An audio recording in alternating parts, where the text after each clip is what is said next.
Hello friends, welcome back to the channel. Today we are continuing and finishing up Punk's Not Dead by Runic. This chapter is chapter 12. Katsuki was awoken by the sound of his phone ringing. He couldn't remember falling asleep, but he knew he must have. It must have happened fairly soon after Kirishima left because he was still in his suit.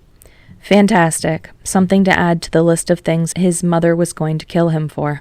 He accepted the call without really thinking about it, since the only person who would logically be calling him was Uraraka, given that his parents were both presumably in the house, and the only other person who had his number was Kirishima, and, well, it was definitely Uraraka. "What the fuck did you do?" Uraraka's voice shrieked into his ear. It didn't take a genius to figure out that either Deku or Kirishima had spoken to her at some point while Katsuki was asleep. "I took care of the fucking problem," Katsuki snapped. "Basically, telling him that you never want to speak to him again with no explanation isn't taking care of anything, asshole." "What the hell was I supposed to do, huh?" Katsuki demanded. "Tell him the truth." Katsuki laughed, a bitter, humorless thing.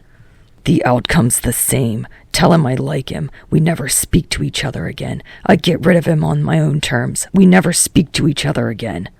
Uraraka made a frustrated growling noise. "Do you honestly think Kirishima would stop talking to you because of this?" "Let's say he doesn't. Now he knows I like him. We're still publicly broken up. And it's uncomfortable as hell for everyone involved. That's not any fucking better." There was a long pause, then Uraraka spoke again, more gently. "And if he likes you back?" "Then he has to deal with my family. No one wins, Uraraka. This is the best solution I could come up with." "I'm sure that's what you think," Uraraka replied coolly. "But I happen to know someone who disagrees. Someone who maybe should have gotten a say in your whole scheme." Katsuki felt his stomach drop. Well, at least that told him who'd contacted her. He'd known that this would happen, though. He'd known that this would upset Kirishima, because he was a good person who fucking cared about people, and he and Katsuki were friends. Had been friends. "He'll get it eventually," Katsuki said, and then hung up before Uraraka had the chance to respond. She immediately called him back, and Katsuki just put his phone on silent, then, for good measure, stuck it under his bed. Fuck absolutely fucking everything. Time passes. The rest of the day was a complete nightmare. His mother, as predicted, took out her frustrations with dealing with her family on Katsuki by screaming at him within an inch of his life. Katsuki didn't even remember most of what she said, just sort of sat there numbly taking it until she gave up and banished him to his room. He stayed there for the rest of the day, restless and bored out of his mind because he couldn't fucking do anything without it reminding him of Kirishima. His phone was out of the question because Uraraka was persistent as hell, so there was no way it would be safe to look at it until the next day, minimum. Books weren't an option, and neither were any of the articles he could dredge up, because anything he was remotely interested in would be science-related, which would make him think about his future medical career, and that, in turn, led him back to fucking Kirishima again. He couldn't even do fucking math. Which left lying on his bed feeling sorry for himself all while still thinking about Kirishima. Katsuki managed that for about an hour before he snapped and decided to get a head start on memorizing English vocab words, because that was tedious and awful and still kind of reminded him of Kirishima, but at least it was fucking something. By the time he'd driven himself to exhaustion, he was prepared for every vocab test from then until fucking December, and he still didn't feel any better. He fell asleep quickly, filled with grim certainty that if today had been bad, then tomorrow was going to be infinitely worse. Time passes. School was, as predicted, bad. Deku kept looking at him like he was simultaneously trying to puzzle him out and figure out how to talk to him, and Uraraka must have talked to the rest of them at some point because Katsuki was fairly certain Asui and Half were glaring at him. Even Four Eyes seemed put off by him. Not that Katsuki cared. He kept his head down during breaks, workbook out, and leave me the fuck alone or else aura cranked up to 11. It worked, and at lunch everyone cleared out without so much as a second glance at him. Eating alone was weird now. The classroom felt too empty without Kirishima sitting beside him, and Sero, Kaminari, and Ashido all yelling and laughing and talking over each other. I'll get used to it, he told himself firmly, chewing with a determination that bordered on aggression as he stared at the wall in front of him. He wasn't even fully certain what he was eating. When Katsuki had finished his lunch, he still didn't know what it had been, and he probably never would. The door to the classroom slammed open and Ashido marched in, eyes blazing. Katsuki should probably have expected this given Ashido's threats way back when all of this started, but somehow he'd been naive enough to believe that no one would care enough to track him down. What do you want? He snapped before she had the chance to say anything. An explanation! She replied, continuing her warpath until she was standing in front of Katsuki's desk, directly in his line of sight. And before you say that Kirishima can give me one, he did, and I don't believe him. We broke up because he didn't want to deal with my family anymore, Katsuki said, addressing the top of his desk more than Ashido. It came out sounding flat, numb. Bullshit! Ashido snapped instantly and with so much certainty that Katsuki looked up at her involuntarily. He would never have broken up with you because of something like that. I don't know what actually happened, and I don't know why you're both lying about it, but I will find out. And when I do, it's not going to be fucking pretty. She practically spat out the last part, and Katsuki felt another piece of his resolve he'd built up. The constant refrain of "this is for the best" in his head chip away. How are you so fucking certain? Ashido laughed, a harsh, mocking sound that made Katsuki's jaw clench. God, do you even fucking know him? He doesn't give up on people, especially not because of things they can't control. That's the fucking problem. Katsuki exploded, slamming his hands onto his desk. He just keeps going. Even though it's hurting him, and I can't. His voice cut out on him, and he had to take a deep breath before continuing more quietly. I can't have that on my conscience. Ashido seemed to understand then what had actually happened, at least as much as she could understand. She didn't look any happier, but she didn't look angry anymore, just frustrated. Wow, she said, you're a fucking idiot. Katsuki just glared at her. You know what? I'm not solving this for you. Talk to him. I'll get right on that, Katsuki said, rolling his eyes. I'm serious, Bakugou, she said. I can't force you to do anything, but I can tell you that whatever you think you're doing, protecting him or sparing his feelings or whatever, it isn't working. Get out. She did. Katsuki slumped forward onto his desk, head in his hands, and stayed there for the rest of the lunch period. When his classmates started to trickle back in, they knew they'd better not say anything. Time passes. Things didn't exactly improve over the rest of the week, but they didn't get worse either. At the very least, none of Kirishima's other idiots tried talking to Katsuki, and because they didn't share any classes and he didn't eat in the cafeteria anymore, he hadn't seen Kirishima since Saturday, which, again, wasn't making anything better, but Katsuki knew having to see him every day would have been infinitely worse, so he'd take it. Uraraka still wasn't talking to him, which he had come to admit sucked ass. He had no intention of apologizing first, though, because he was fucking right, but he could still admit that he missed her. This meant that by Friday, the only people he'd interacted with from Tuesday onward had been his parents, and the occasional unfortunate classmate when they had to do group work. Katsuki had never been particularly social, but even he had to admit this was getting kind of extreme. So after school let out for the day, when Deku came marching over to his locker, with his jaw set and his eyes blazing with some kind of determination that rallied armies, Katsuki was almost glad.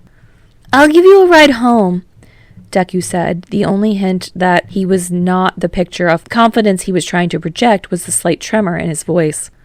Katsuki raised his eyebrows at him. Since when do you have a license? Since last year, Deku replied. Katsuki felt a small spark of anger at that, a resurgence of that weird competitiveness that had made him hate Deku when they were younger. He didn't even fucking care about getting a license, and he'd been more than happy to let Kirishima. Fine, Katsuki said, cutting off his own train of thought before it could get any further. Since when do you have a car? I don't. Shota let me borrow his. Are you coming? There was no reason for Katsuki to say yes. He tolerated Deku at best, and he had a feeling that this was going to end up another conversation with someone trying to tell him that he'd made a mistake and that he needed to apologize to Kirishima. No. We either talk here or we talk in the car. The car gets you home faster, Deku said, seemingly unfazed by Katsuki's refusal. Or I could just leave, Katsuki retorted. Deku shrugged. You could, but I don't think you will. Katsuki glared at him. Deku thought he fucking knew him? Katsuki could prove him wrong. He could prove him so fucking wrong. He could walk out of the school middle finger raised and never fucking speaking to anyone again. He could. You say one goddamn word about apologizing to Kirishima and I'm jumping out of the car. Deku rolled his eyes. Noted. Katsuki followed him out of the school and into Half and Half's obnoxiously fancy car. Neither of them spoke until they'd pulled out of the parking lot. Deku drove very differently from Kirishima, laser focused on the road like he was liable to get jumped by a semi the second he blinked for too long. Even though Katsuki had half hoped it would keep him from speaking, that dream was quickly shattered. They expelled Monoma. Really? He asked, invested despite himself. He was glad that fucking scumbag had gotten what he deserved after everything he'd done. Deku nodded. Class 1B got an email about it. They're notifying the rest of the grade tomorrow, but... Everyone's gonna know by then. Katsuki finished. UA gossip spread like wildfire. The school's going to be a lot safer for Kirishima and his friends now, Deku continued, and Katsuki felt what little calm he'd accumulated during the conversation drain out of him immediately. Good for them. For the first time in the drive, Deku glanced over at him. And for anyone like them. Katsuki sighed loudly. People don't stop being assholes after high school, Deku. Deku chewed thoroughly on his lower lip, then let out a sad sigh. I know. The silence came back after that. Katsuki would later blame that weird, stilted moment of understanding for why he was too distracted to notice that they were definitely not in their neighborhood until they were pulling into the driveway of Kirishima's house. What the fuck are you doing? He asked once he figured out what was happening. Deku calmly put the car into park. I'm not doing anything. If you want to leave, we can. But... He trailed off, considering his words, then squared his shoulders and continued on. I don't know Kirishima as well as you do, but he's still my friend, and he's miserable. Katsuki tried to speak, but Deku didn't let him. I know I'm not the first person to tell you that, and it's true, Kachan. And I'm not going to pretend I know what the fuck is going through your head most of the time, but I don't think you want to hurt him. So do whatever you think is right, and if you don't want to talk to him, I'll drive you home and I'll never mention it again. Katsuki's initial response was to demand that Deku do exactly that, immediately. But as the words sank in, it made Katsuki pause. He saw how much he'd hurt Kirishima on Saturday, but he thought... Not that it would matter, but that Kirishima, with his kind family and his ability to coax anyone into friendship, would be fine without Katsuki. And maybe he would, and maybe he would eventually see that Katsuki had done everything for his own good, but fucking shit, the thing he'd wanted most in the world since Saturday night was to talk to Kirishima again, and damn it all, he was too fucking weak to turn it down. To never get to explain why. He slammed his hands down on the dashboard, long and sudden enough to make Deku jump, then undid his seatbelt and started climbing out of the car. Drop my bag at my place. Got it, Deku said and pulled out of the driveway as soon as Katsuki had vacated the car. Worst came to worst, he could walk home. Time passes. Katsuki had never found Kirishima's house intimidating. It was, objectively, a friendly-looking house, and he knew the people inside it matched the sunshiny exterior. That didn't stop him from standing in front of the door for nearly 5 minutes, fist raised to knock, but not quite brave enough to go through with it. This is fucking stupid. He finally growled, bringing his knuckles down against the wood in 3 loud, precise raps. He heard footsteps almost immediately and was abruptly seized by the fear that the person who answered wouldn't be Kirishima, but instead one of his moms, or even worse, Toshiko. But when the door opened, it was Kirishima standing behind it, gaping at Katsuki like he couldn't quite believe it was real. Bakugou? Who fucking else? Katsuki grumbled. Kirishima didn't laugh, just pursed his lips and stepped outside, gently shutting the door behind him. He was only wearing a tank top and cargo shorts, even though Katsuki knew his house was fucking freezing and the late afternoon sun wasn't doing much to warm up the outdoors either. Katsuki was going to make this quick, for his sake. I'm sorry, he said quietly, unable to bring himself to meet Kirishima's eyes. I thought it would be better if we just stopped seeing each other. Kirishima barked out a short laugh. Seriously? After all the shit we went through together, I thought we were at least friends. I would have liked a fucking explanation at least. That's what I'm here for, Katsuki said. Kirishima didn't say anything, just made a slight go on gesture with his hand. I don't think I can be your friend, Katsuki blurted almost by accident. Kirishima huffed out an incredulous laugh. Wow, okay.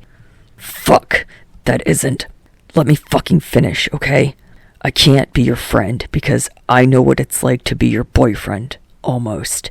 And I think the only reason no one picked up on my giant fuck-off crush was because they thought we were already dating.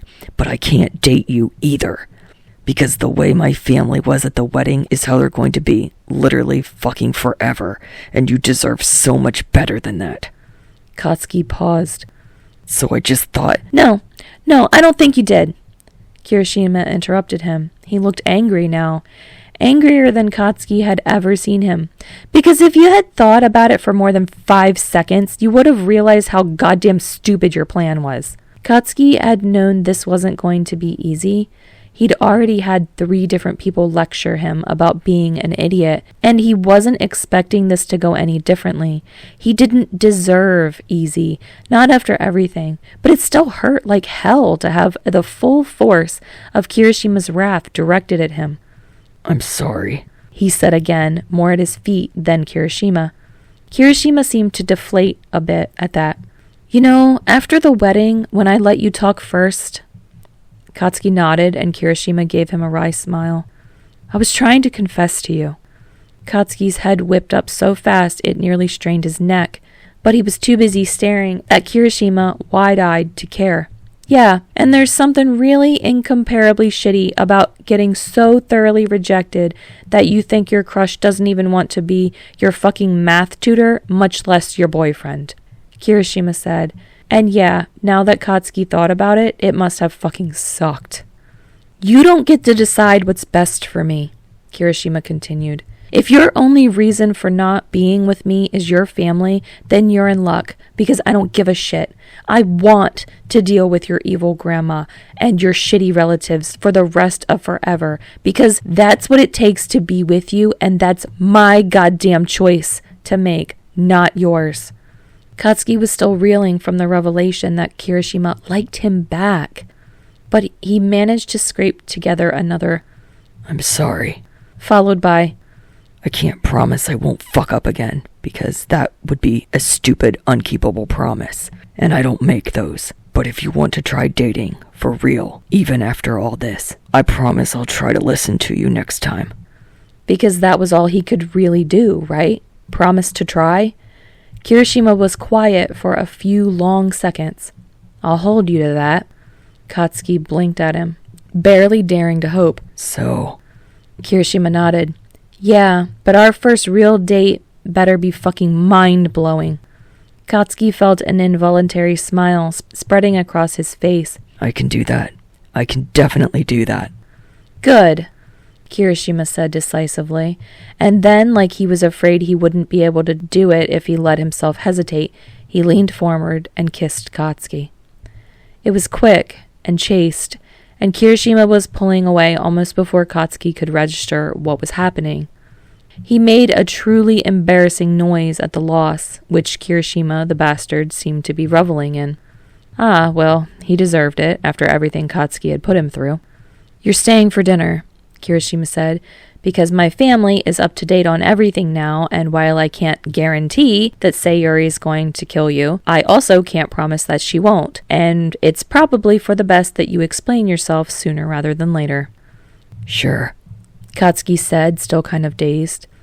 Are we going to talk about what just happened? After dinner. Katsuki started to protest, but Kirishima cut him off. You made me wait a week. You'll survive an hour. All things considered, it was probably fair. God, the next week was going to involve so many fucking apologies. Even though Katsuki had brought that entirely upon himself, it was still going to suck. His displeasure apparently showed on his face because Kirishima laughed at him. Look alive, or Toshiko will get you before Sayuri even has a chance. That got another smile out of Katsuki, and while he allowed himself to be dragged inside the house, secure in the knowledge that he could apologize 3 times in the space of a single conversation without bursting into flames once, then he could do it again. Time passes. 6 months later. Why do you look like you're going to throw up? Katsuki asked from his spot in the passenger seat of Eijirou's car. They weren't driving anywhere, just parked in the UA lot while Eijirou fidgeted nervously, and Katsuki pretended he was patient and not 3 seconds away from climbing onto Eijirou's lap and shaking some fucking answers out of him. I got my letter, Eijirou said, which was kind of an answer. And? Katsuki prompted.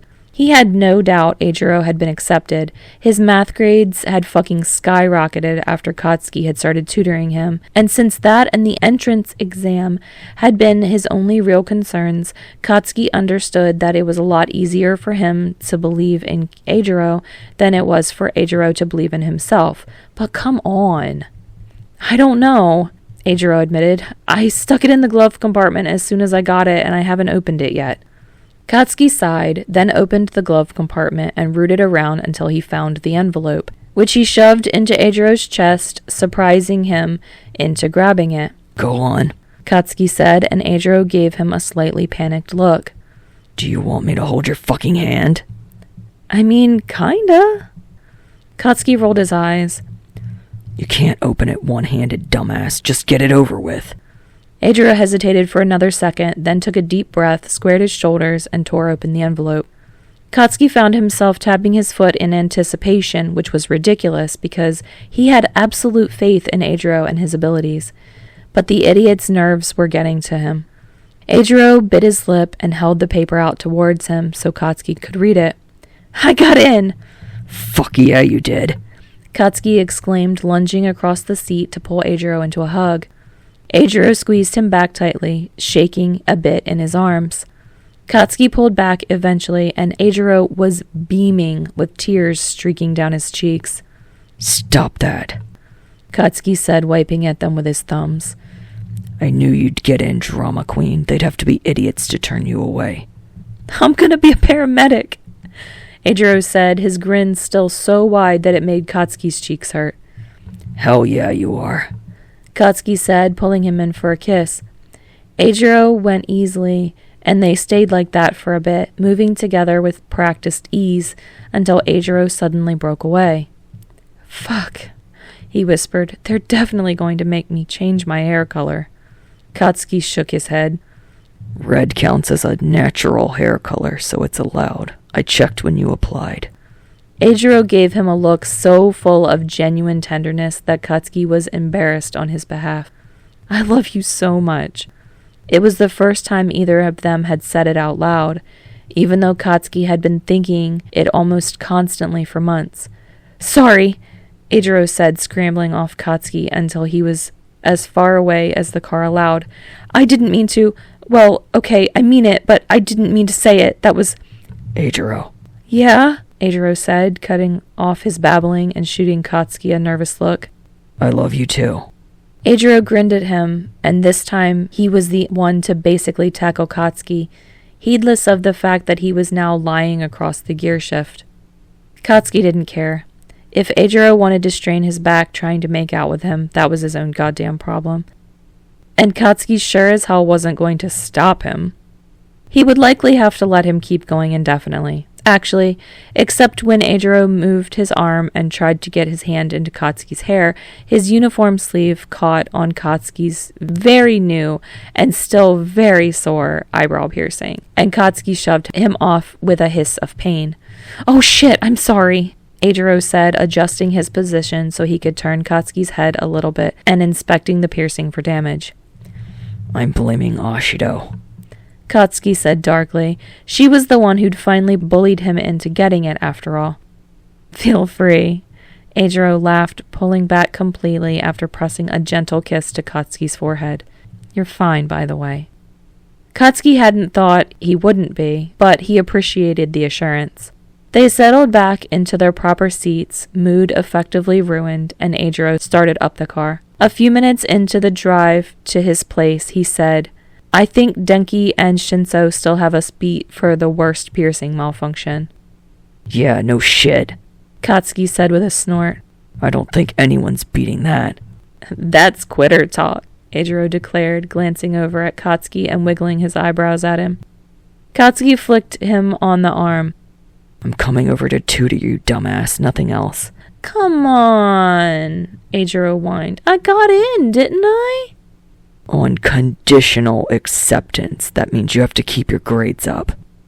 Eijirou pouted at him. You're so mean to me. And you love me anyway, Katsuki retorted, because he could do that now. Yeah, Eijirou said with that same soft, sappy smile he'd had on earlier. I do. All right, friends, we made it through. We finished another one. Oh my goodness, I love this one so much. I hope you guys enjoyed this one as well. I've been saying from the very beginning, I love fake dating Kiribako, and this one is so cute. And, you know, I know that we don't get like a ton of them at the end, but we do get a little bit of them and kind of what their future, you know, is going to be like. And, I love that for them. I do also apologize. Normally I'm better about reminding you guys about the chapters that have like are triggering, but I realized I didn't do that this time around because the trigger warning notes really weren't till the end of the chapters, and then it seemed kind of silly because you've already listened to the whole chapter. But anyway, I hope you guys really enjoyed this one, and I hope that you guys will come back to the channel. Please think about subscribing, liking videos, heading over, giving kudos to wrunic on the original fic. The next fic that we will be recording on this channel will be one of mine. That's what you guys voted on, and it is from Research to Real, and I'm going to be doing that one in 3 videos. So video number 1 will be chapters 1, 2, and 3. Video number 2 will be 4, 5, and 6. And video number 3 will be 7, 8, and 9. And then we'll be going on to Pieces of Us, which was the one that came in second place in the voting. All right, we've rambled enough. We've babbled. We've talked. I hope that you guys will come back and join me for the next fic. And if you do, I'll see you next time.